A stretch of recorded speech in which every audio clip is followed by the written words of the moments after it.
நாளை மார்கழி திங்கள் முதல் நாள்.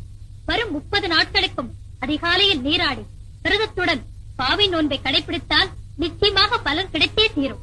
மார்கழி திங்கள் மதி நிறைந்த நன்னாளால் நீராட போதுவீர் போதுமினு நீரிழையே சீர்மல்குமாய் பாடி செல்வ சிறுமீர்கள் கூர்வேல் கொடுந்தொழிலன் நந்தகோபன் குமரன் ஏராந்த கண்ணி யசோத இளஞ்சிங்கம் கார்மேனி செங்கண் கதிர்மதியம் போல் முகத்த